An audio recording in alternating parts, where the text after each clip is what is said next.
Plastik falan topluyorum, kağıt topluyorum. İşte bunlarla geçimimi sağlıyorum. Ne yapayım, başka ne yapacak bir şeyim yok. İşe çıktığım zaman geliyorum eve mesela, hani biz nasıl bir insan sarhoş olur, hani o şekilde oluyorum. Ondan sonra geliyorum eve, atıp yiyorum şey diyorum, yine hiçbir faydası yok. Yani rahatsızlanıyorum bazen işte. Ondan şey demiyoruz. Elektrik parası geldi, ödeyemiyorum. Valla okumuşluğum yok abi, ne bileyim. Okumuşluk yok. 50-55 yaşında var.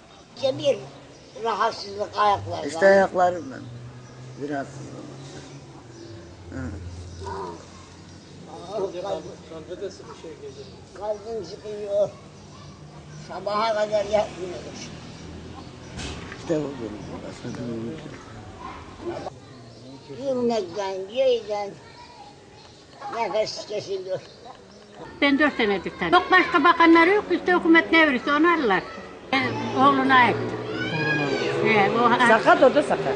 Sakat çocuğu. Yok, başka çalışanlar yok. 3 aydan üstüye kocarıyor aylığını.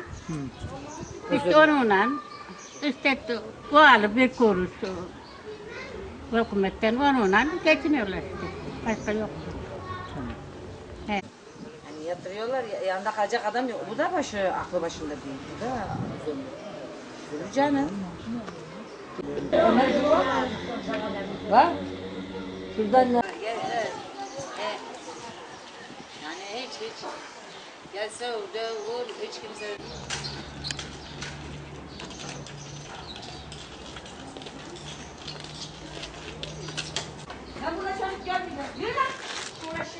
Akabine gelebilirsin.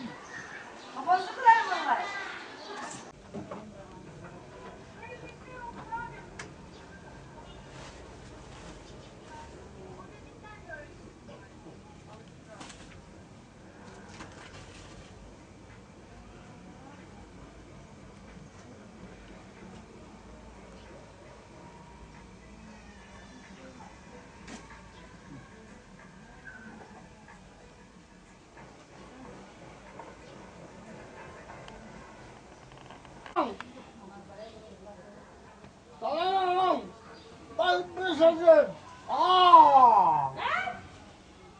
İşte bu sözümle aslanı sözüm bak.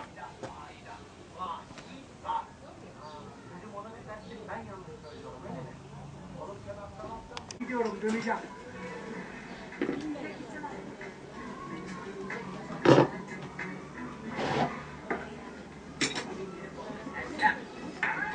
Adanalı öğren. Kadın burada. Yavaş. Kadın burada. Kadın. Kadın. Şşş. Kadın burada, kadın. Çabuk. İşaret.